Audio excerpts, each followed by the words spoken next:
নমস্কার, অপরাহ্নে সূর্যতে আপনাদের অনেক অনেক স্বাগত। আপনারা সবাই ভালো আছেন তো? আজকে এই যে দেখছেন আমার ছাদ বাগান, সেখানে চলুন আপনাদের নিয়ে যাই।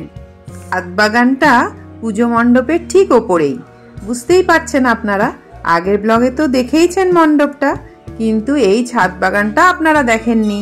তাই চলুন আমার সাথে। ভ্রমর আসে মধুর পানে, সুগন্ধিতার বেশ, বিভিন্ন রঙে সেজেছে গোলাপ, দেখতে লাগে বেশ, তাই না?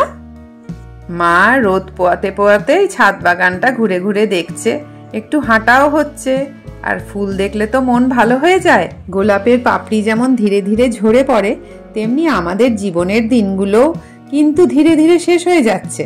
তাই আমাদের প্রতিটা মুহূর্তকে মূল্যবান ভাবে ব্যবহার করতে হবে। ওই যে বাড়ির ওপরে যে ছাদ বাগানটা দেখছেন না, ওখানেই আমি বেশিরভাগ ভিডিও করি, যেখানে প্রচুর জবা গাছ আছে। এছাড়াও বগনভেলিয়া, কামিনী, বেল, নয়নতারা, রঙ্গন, যেগুলো আর কি গরমকালে বেশি ফোটে, এগুলো আছে। এই ফুলের জন্মই যেন হয় সবার বিনোদনের জন্য, মানে আমাদের মানুষের সূক্ষ্ম সূক্ষ্ম অনুভূতিগুলো জাগিয়ে তোলার জন্য। ঘর সাজানো থেকে শুরু করে কোনো মৃত মানুষের শেষ যাত্রায় শববাহী গাড়িতেও এদের স্থান। এত কাজে এরা থাকে বলে তাই এরা কত নীরব, তাই না? প্রতিদিন নীরবে ফোটে, আবার নীরবে ঝরে যায়। নিঃস্বার্থ প্রাণ। মালি দাদার কাছে শুনেছি এগুলো নাকি কালো গোলাপ।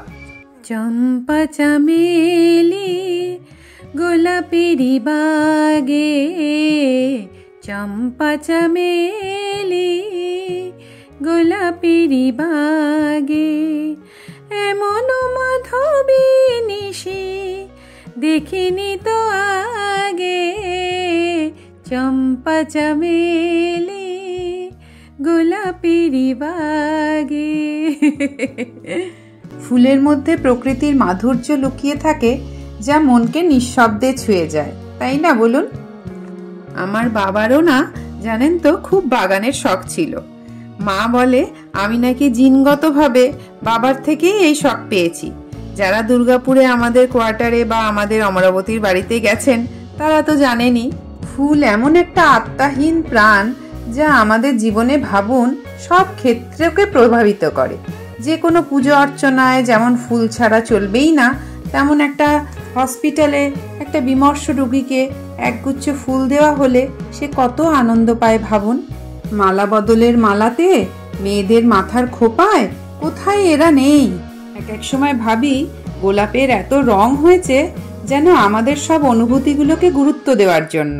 যেমন ধরুন, একটা লাল গোলাপের জন্ম হয়েছে ভালোবাসার প্রতীক হিসাবে, সাদা গোলাপ যেমন শান্তির, হলুদ গোলাপ তেমন সৌভাগ্যের, গোলাপি গোলাপ কোমলতাকে প্রকাশ করে, কমলা রঙের গোলাপ দেখলেই সূর্যের উজ্জ্বল রং মনে পড়ে, তাই সে উজ্জ্বলতার প্রতীক। শুনেছি নীল গোলাপ নাকি যে সম্পর্ক বাস্তবায়িত হয় না তার প্রকাশ ঘটায়। অনেক খুঁজেছি আমি নীল গোলাপ, কিন্তু জানেন তো কোথাও পাইনি, কোনো নার্সারিতে পাইনি। আর একটা কথাও ছোটবেলায় শুনেছি, অমিতাভ বচ্চন নাকি রেখাকে তার জন্মদিনে প্রতি বছর নীল গোলাপের বুকে পাঠান। কি দারুণ! এই গোলাপটা এবছর নার্সারি থেকে আমি নিয়ে এসেছিলাম। এই কালারটা মানে এত ভাল লাগে, ডিমের কুসুমের কালার। আমার সব ফুল গাছ ছিল কালার, এই কালারটা মানে আমার আবার প্রথম।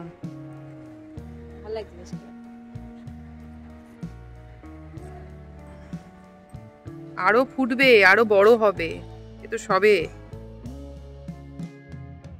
খোপার ওই গোলাপ দিয়ে মনটা কেন এত কাছে আনলে,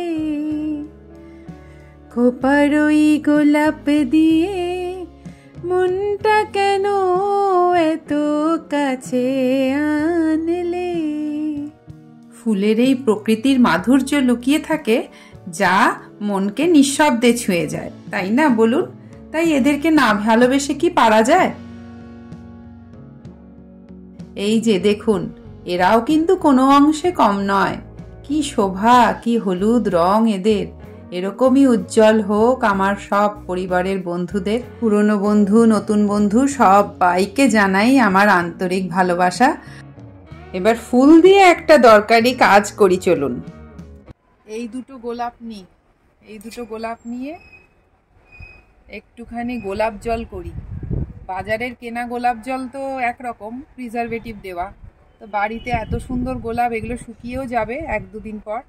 এইগুলোকে দিয়ে কিছু একটা কায়দা করি, অর্গানিক বানাই, অর্গানিক টোনার ওটা বানাই। এটা নিলেও হতো, এটা ফোটেনি তো ওই জন্য নিতে মায়া লাগছে। নিজের হাতের মানে নিজের গাছের গোলাপ তুলতেও মায়া লাগে। এইটা নিই,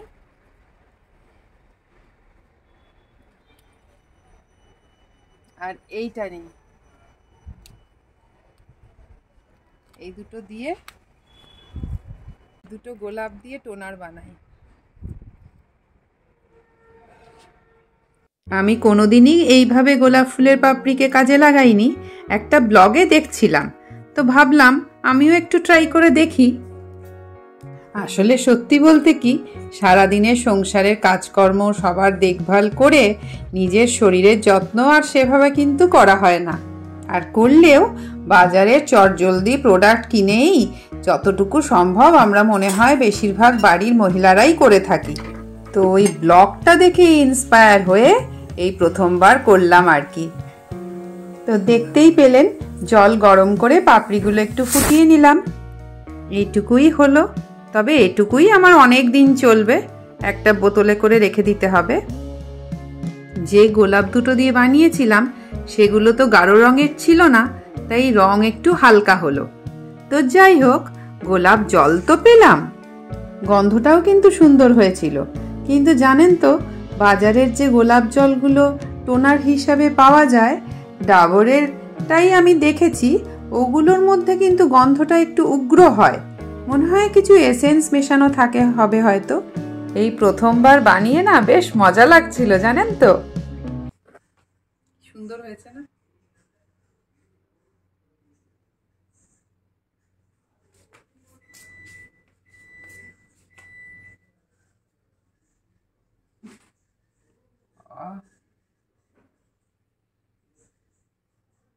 সুন্দর গন্ধও বেরিয়েছে জানো তো, ভালো, খুব সুন্দর হয়েছে। মাকেও একটু দেবো কালকে। চলুন আজকের মতো ব্লগটা এখানেই শেষ করলাম। দেখা হচ্ছে আপনাদের সাথে আবার পরের ব্লগে। ততক্ষণ আপনারা সকলে ভালো থাকবেন ও সকলকে ভালো রাখবেন।